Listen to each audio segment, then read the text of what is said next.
নমস্কার, আমি বুদ্ধ। স্মার্ট বাংলা চ্যানেলে সকলকে স্বাগত। আজ আমি ব্যাকরণের একটা গুরুত্বপূর্ণ টপিক কারক ও বিভক্তি থেকে কিছু কোশ্চেন আলোচনা করা হবে, এমসিকিউ টাইপ। দেখো, তার আগে একটা কথা বলি, ব্যাকরণের এই চ্যাপ্টার থেকে তো প্রশ্ন থাকেই, সব পরীক্ষাতেই থাকে। তোমরা যারা পিএসসির কোশ্চেন দেখেছো তারা জানো কিভাবে কেমন ব্যাকরণ থাকে। আর সমাসের এর আগে ক্লাস দেওয়া আছে, যারা দেখোনি এখনো দেখে নাও।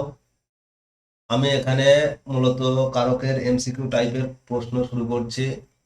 কারণ দেখো, তোমাদের গতকালকের একটা নোটিশ আমি দেখছিলাম যে প্রশ্ন এমসিকিউ টাইপেই হবে এসএসসিতে। হ্যাঁ, 90 নম্বরের প্রশ্ন হবে, তার মধ্যে প্রচুর ব্যাকরণ থাকবে, তোমরা এটা ধরেই নাও। আর পিএসসিতেও এমসিকিউ টাইপেরই প্রশ্ন হয়। পিএসসির কোশ্চেন সব আলোচনা করা আছে, দেখো কতগুলি ব্যাকরণ এসছে। ব্যাকরণে প্রচুর কোশ্চেন থাকে, 30 থেকে 35টা প্লাস কোশ্চেন থাকে। তাই ব্যাকরণ খুব মন দিয়ে করো। আর যেটা বলার, চ্যানেলটাকে লাইক আর সাবস্ক্রাইব করে রেখো, যাতে এই ধরনের যত টপিক আমি আপলোড করব সঙ্গে সঙ্গে তোমাদের কাছে নোটিফিকেশন চলে যায়। চলো শুরু করি। প্রথমে দেখো, এই কারক আর বিভক্তি সম্বন্ধে আমি একটুখানি জাস্ট 1 মিনিট একটু আলোচনা করে দিই। দেখো, কারক কাকে বলে এটা তো প্রথম জানার দরকার। কারক হচ্ছে বিশেষ্য ও সর্বনাম পদের সঙ্গে ক্রিয়াপদের যে সম্পর্ক, নাম পদ নয় কিন্তু, এটা মাথায় রাখবে। বিশেষ্য সর্বনাম পদের সঙ্গে ক্রিয়াপদের যে সম্পর্ক তাকে বলা হয় কারক। এইবার কারকের সঙ্গে বিভক্তির কি সম্পর্ক? বিভক্তির সঙ্গে কারকের বিশাল একটা গুরুত্বপূর্ণ সম্পর্ক আছে। দেখো, বিভক্তি ছাড়া কারক নির্ণয় করা সম্ভব নয়। সেখানে কিছু কিছু ক্ষেত্রে হয়তো অনুসর্গ বিভক্তির পরিবর্তে কাজ চলে, কিন্তু বিভক্তি ছাড়া কোনো পদই তো গঠনই হয় না, এটা তো আমরা জানি। দেখো, পদের গঠন করতে গেলে বিভক্তি লাগে। সে অনুসর্গ যদি সাধারণত মূলত অব্যয়পদী হয় বা অসমাপিত ক্রিয়া হয়, সেখানেও তো ওই অব্যয় পদগুলো গঠন করতেও তো বিভক্তির প্রয়োজন হয়, কোনো না কোনো বিভক্তি তো প্রয়োজন হয়। তাই বিভক্তি খুব গুরুত্বপূর্ণ। বাক্যে কোনো পদ ব্যবহার হয়েছে মানে তার মধ্যে বিভক্তি আছে, সেটা যে রূপেই থাকুক। হ্যাঁ, এ কে তে র আবার এর বা শূন্য রূপেই থাকুক, এই কটা বিভক্তি আছে বাংলায়। আর সংস্কৃতে কারক নির্ণয় করাটা দেখো সহজ, বিভক্তি দেখে বোঝা যায়। আমি সব কিন্তু আলোচনা করাবো কোশ্চেনের মধ্যে, তোমরা সঙ্গে থাকো। দেখো, এটা বেসিক টু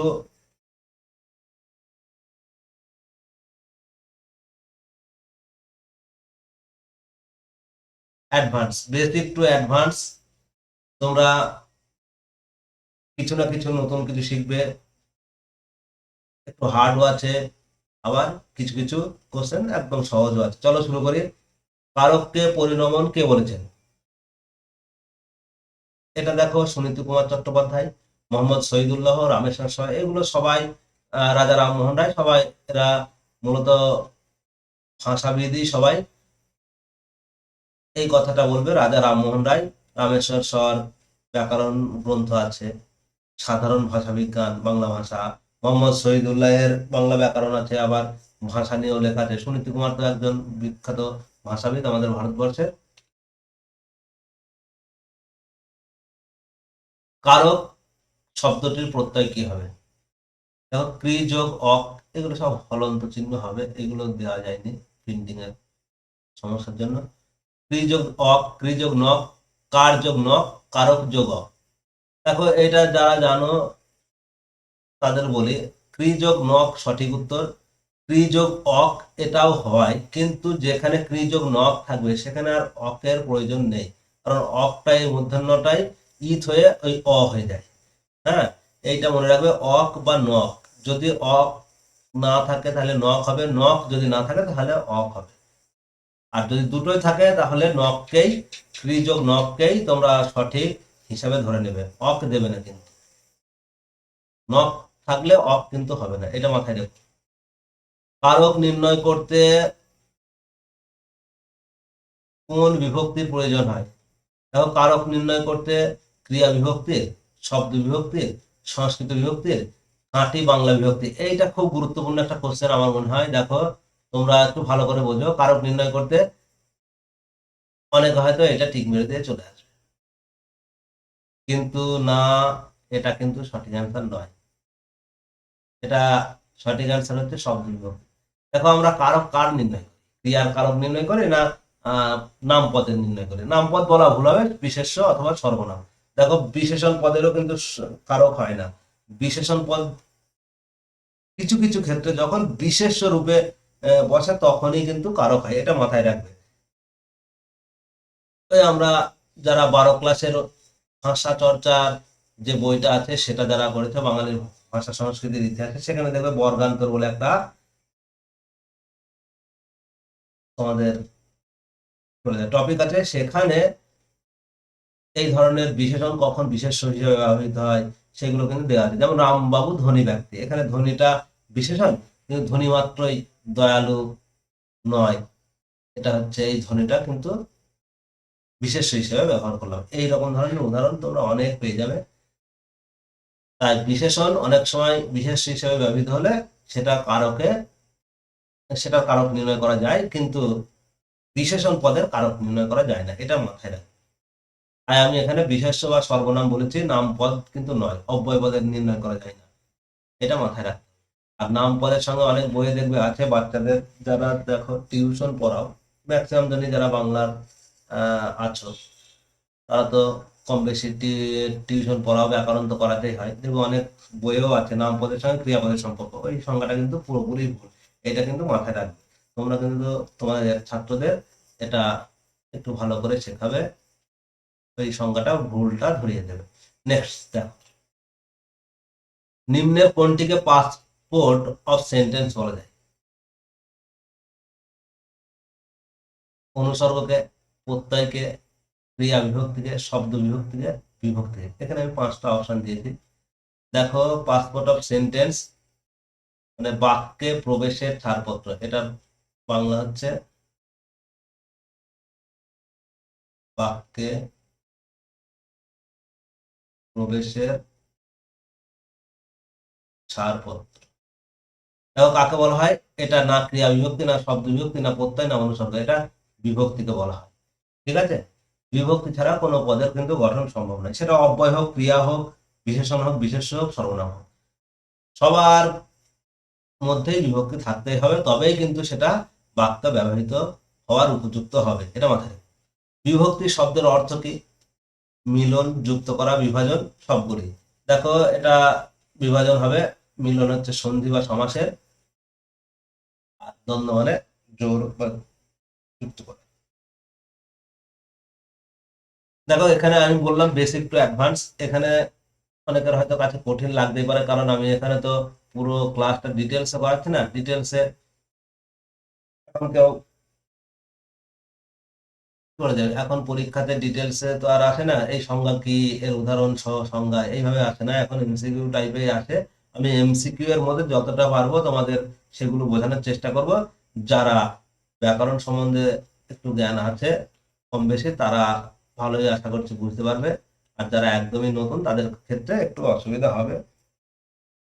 একটু কষ্ট করে দেখো, তোমাদের অবশ্যই কিছু না কিছু নতুন, সবগুলো আমি বেসিক মানে কি ওর ধারণাটাও পেয়ে যাবে তোমরা এর মাধ্যমে। ক্রিয়ান্বয়ী কারকম কথাটি কে বলেছেন? দেখো পাণিনি, পতঞ্জলি, অমর সিংহ, দাস, এই কথাটা বলেছিলেন পাণিনি। পাণিনির গ্রন্থের নাম কি? অষ্টাধ্যায়ী।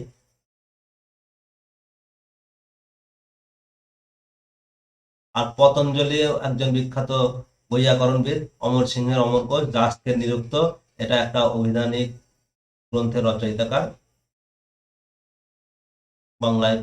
বাংলায় নয়, সংস্কৃতের প্রথম অভিধান গ্রন্থ নিরুক্ত কিন্তু। কারক কথাটির অর্থ কি? যিনি করেন, যিনি নির্মাণ করেন, যিনি সৃষ্টি করেন, সবগুলি। দেখো কারক মানে হচ্ছে যিনি করেন, নির্মাণ করেন, সৃষ্টি করেন, সবগুলোই হবে। বাংলাতে বিভক্তি কয় প্রকার? দেখো বাংলাতে, আমি কিন্তু সংস্কৃতে বলিনি, বাংলাতে বলেছে। বাংলাতে বিভক্তি 2 প্রকার, 3 প্রকার, 4 প্রকার, 5 প্রকার। এটা তোমরা পবনদেব স্যারের বইটাতে পেয়ে যাবে একদম।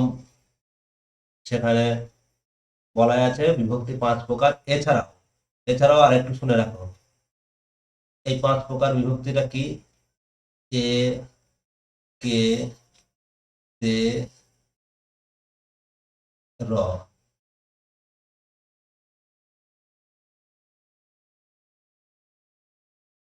র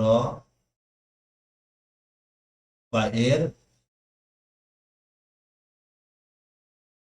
আর অন্তস্থ বিভক্তি, এই কটা হচ্ছে 5টা বিভক্তি। হ্যাঁ, আর তোমাদের একটা এক্সট্রা যে নতুন বিভক্তির কথা বলা আছে সেটা হচ্ছে শূন্য বিভক্তি, কিন্তু এই 5টার মধ্যে নয়। প্লাস শূন্য, সেটা কিন্তু শূন্য বা অবিভক্তিটা এর থেকে আলাদা, এটা কিন্তু মনে রাখবে।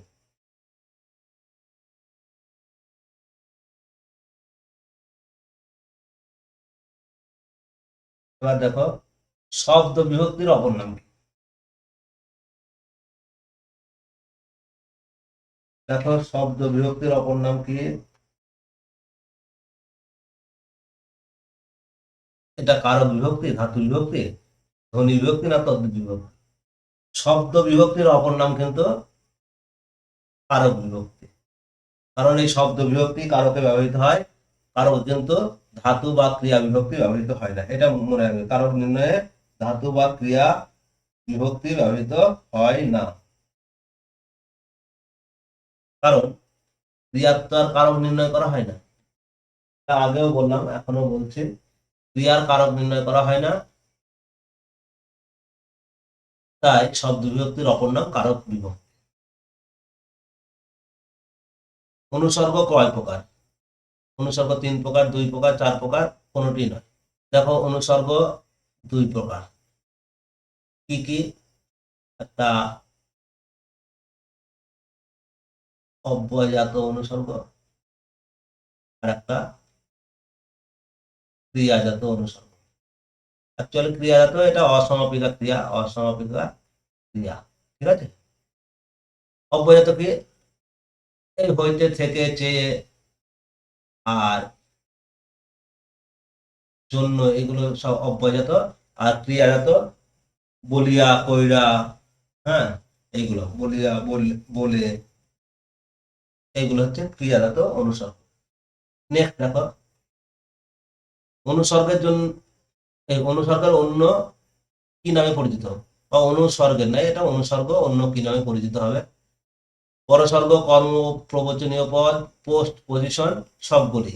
দেখো এটা পরসর্গ নামে পরিচিত, কর্ম প্রবচনীয় পদ নামে পরিচিত, পোস্ট পজিশন বা সাফিক্স নামে পরিচিত, সবগুলি হবে। নির্দেশকের কাজ কি? দেখো কারক নির্দেশ করা, বচন নির্দেশ করা, কারক, বচন ও কারক নির্দেশ করা কোনোটাই না। দেখো নির্দেশকের কাজ অবশ্যই কারক নির্দেশ করা, বচন নির্দেশ করা, কারক ও বচন নির্দেশ করা। নির্দেশক কিন্তু একমাত্র কাজ বচন নির্দেশ করে, আবার কারকও নির্দেশ করে, এটা দুটোই হবে, এটা বচন ও কারক নির্দেশ করে। নেক্সট দেখো অনুসর্গ কার পরে ব্যবহৃত হয়? নাম পদের পরে, অব্যয় পদের পরে, বিশেষ্য পদের পরে, সর্বনাম পদের পরে, বিশেষ্য ও সর্বনাম উভয়ের পরে। দেখো এইখানে একটু ভালো করে দেখো, প্রথমে বলি নাম পদের পরে হবে না, কারণ নাম পদের মধ্যে অব্যয় পদ আছে, অব্যয় পদ নিজেই অনুসর্গ, তাই অব্যয়ের পরে তো বসে না। বিশেষের পরে অবশ্যই বসে, আবার সর্বনাম পদের পরে বসে, আর এটা তো অব্যয় পদের পরে হবেই না, এখানে তো বলে দিলাম। তাই বিশেষ্য ও সর্বনাম উভয়ের পরেই বসে।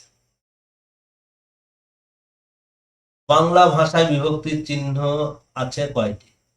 5টি, 4টি, 6টি, 7টি? প্রথমেই বলে দিলাম এই 5টি বিভক্তি চিহ্ন আছে।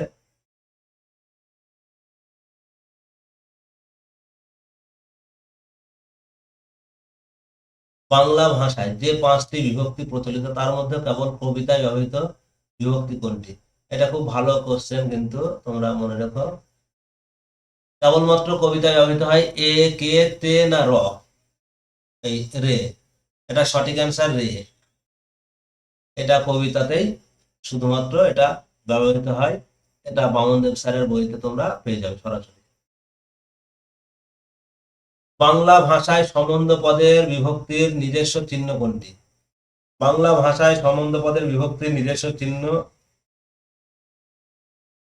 রে, র, তে না এর? দেখো, বাংলা ভাষায় সম্বন্ধ পদের নিজস্ব বিভক্তি হচ্ছে র। এর হলো না কেন? এর না হওয়ার কারণ এই র এর, র বা এর, এটা ভিন্ন নয়। এটা কিন্তু সঠিক অ্যান্সার র হবে, এর হবে না। যেখানে র থাকবে সেখানে এর হবে না, এটা মাথায় রাখবে। যেখানে এর থাকবে, যদি র না থাকে তবেই এটা এর হবে। র বা এর, এটা কিন্তু ভিন্ন নয় র এর চাইতে। ঠিক আছে, নেক্সট।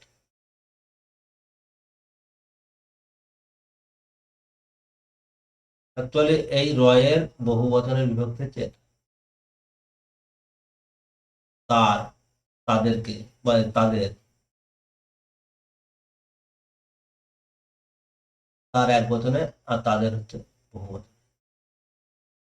নেক্সট দেখো, বাংলা ভাষায় কোন বিভক্তিটি পরবর্তীতে আবিষ্কৃত হয়?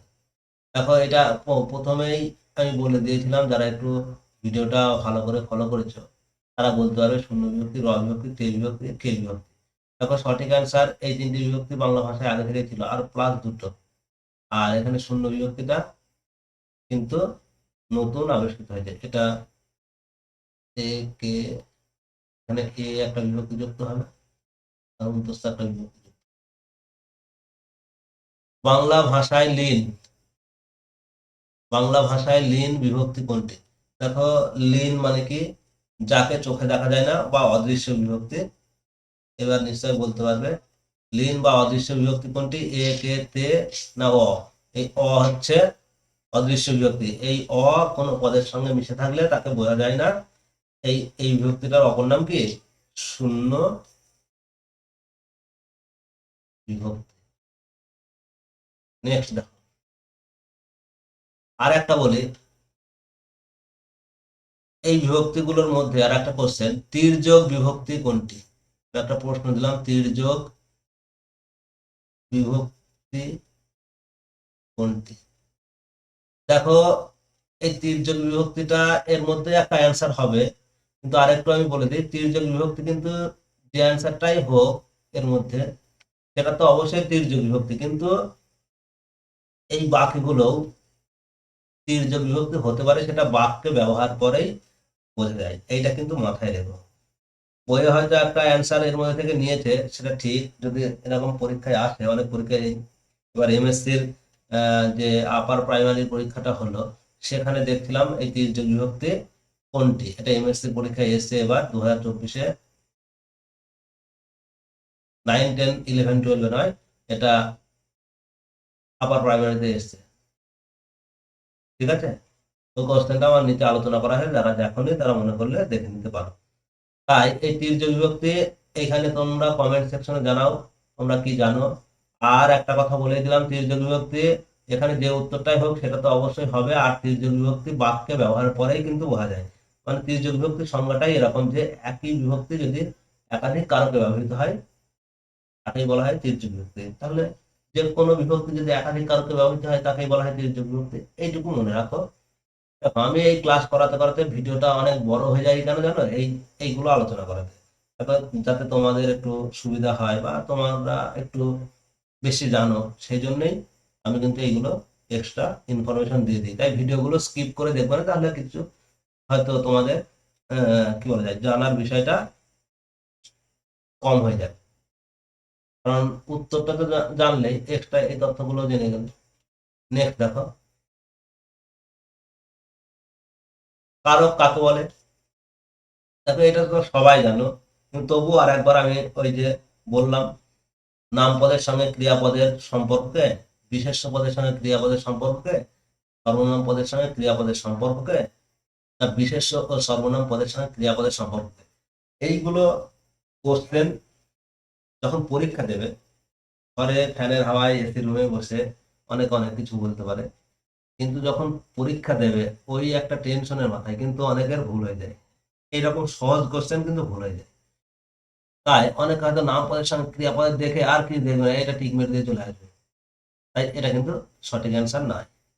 এইখানকার যে অ্যান্সার গুলো আছে তার মধ্যে এটা কিন্তু সঠিক অ্যান্সার নয়।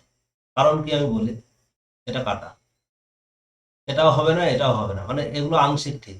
এই বিশেষ্য বা সর্বনাম পদের সঙ্গে এটা 100% ঠিক। ঠিক আছে, তাই তাই নাম পদের কেন হলো না? নাম পদের মধ্যে আমরা জানি পদ দুই প্রকার, নামপদ, ক্রিয়াপদ। নামপদের মধ্যে কি আছে? বিশেষ্য পদ আছে, বিশেষণ পদ আছে, আর সর্বনাম আছে, আর কি আছে? অব্যয় আছে। তাই এই বিশেষণ আর অব্যয়ের কারক হয় না। আগে বললামই, বিশেষণ যখন বিশেষ্য হিসেবে ব্যবহৃত হয় তখনই কারক হয়। অনেক সময় কিছু বিশেষণ পদ আছে যে বিশেষ্য হিসেবে বাক্যে ব্যবহৃত হয়, সেগুলো আগের একটুখানি আগেই আমি বলে আলোচনা করলাম, তাই এক্সট্রা বলছি না। যারা স্কিপ করে গেছে তারা একটু প্রথম দিকে দেখে নাও, এটা পেয়ে যাবে। আর অব্যয় পদে তো হয়ই না, অব্যয় মানে অনুসর্গ। অনুসর্গের সঙ্গে কারকের সম্পর্ক নেই। কারক মানে কারক নির্ণয় করতে অনুসর্গ সাহায্য করে ঠিকই, কিন্তু অনুসর্গের কারক নির্ণয় হয় না, এটা মাথায় রেখো। ক্রিয়া পদের সঙ্গে বিশেষ্য ও সর্বনাম পদের কয় রকম সম্পর্ক দেখতে পাওয়া যায়? দেখো, আমি কোশ্চেনটা কিছুই নাই, এই কোশ্চেনটা আমি একটু ঘুরিয়ে দিয়েছি। কারক কয় প্রকার না দিয়ে ক্রিয়াপদের সঙ্গে বিশেষ্য বা সর্বনাম পদের সঙ্গে কয় প্রকার সম্পর্ক দেখতে পাওয়া যায়, বা অনেক সময় দিয়ে দেবে ক্রিয়াপদের সঙ্গে নাম পদের কয় রকম সম্পর্ক দেখতে পাওয়া যায়। তাহলে আমাদের বাংলায় যে কটা কারক আছে সেই কটাই বললেই হবে। এই ছটি ছটি কারক কি কি? কর্তৃকারক, কর্মকারক, করণকারক, অপাদান কারক, অধিকরণ কারক, আর নিমিত্ত কারক। সম্প্রদান কারক কিন্তু বাংলায় গৃহীত হয়নি, এটা মনে রাখবে। হ্যাঁ, সুনীতি কুমার চট্টোপাধ্যায় সম্প্রদান কারককে কর্মকারকের বা গৌণ কর্মের অন্তর্ভুক্ত করে দিয়ে এর ব্যাখ্যা করে দিয়েছিলেন, এটাও মাথায় নেই। এবার দেখো, আমি আরেকটু কিছু আলোচনা করছি। যারা ভিডিওটা দেখলে অবশ্যই তারা কমেন্ট সেকশনে জানাও তাদের কেমন লেগেছে, আর লাইক করো, আর অবশ্যই বন্ধুদের সাথে শেয়ার করো যাতে আমার কিছু সাবস্ক্রাইব বাড়ে। আর তোমরা যারা এখনো সাবস্ক্রাইব করোনি তারা সাবস্ক্রাইব করে রেখো, আমাকে সাপোর্ট করো। চলো, এক্সট্রা কিছু আমি তথ্য এখানে দিয়েছি। দেখো, আমরা জানি বাংলা ব্যাকরণে কারক নির্ণয় করা হয়, বিভক্তি দেখে নির্ণয় করা অনেক কঠিন হয়ে যায়। তাই বিভক্তি সবসময় তির্যক বিভক্তি যখন ব্যবহার হয় তখন তো নির্ণয় করা খুব কঠিন হবে। সেই জন্য বিভক্তি দেখে নাই, বাংলায় কিন্তু বাক্যের অর্থ বা শব্দের অর্থ দেখেও কারক নির্ণয় করতে হয়। এটা আমার কথা নয়, বামনদেব স্যারের এটা ভালো করে ব্যাখ্যা করে দেওয়া আছে। তোমরা চাইলে কারকের চ্যাপ্টার যে ব্যাখ্যাগুলো আছে সেখানে পড়ে নিতে পারো। এবার দেখো, সংস্কৃতে বিভক্তি 7 প্রকার। সংস্কৃতে কিন্তু বিভক্তি থেকেই তোমাকে কারক নির্ণয় করতে হবে। যদি প্রথমে বিভক্তি থাকে তাহলে সেটাকে বলা হবে কর্তৃকারক।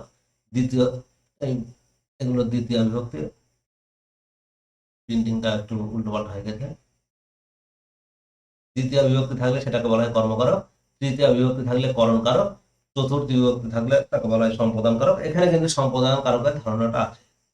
যদি নিঃস্বার্থে কোনো কিছু দান, ভিখারিকে ভিক্ষা দাও, অন্ধজনে দেহ আলো, এইগুলো।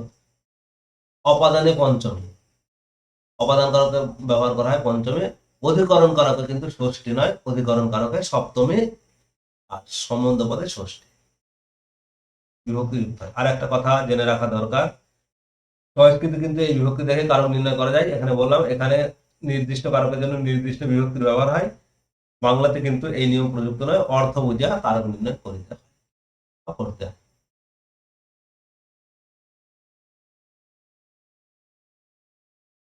ধন্যবাদ সকলকে, ভালো থেকো সকলে। আর চ্যানেলটাকে লাইক, শেয়ার এন্ড সাবস্ক্রাইব করো।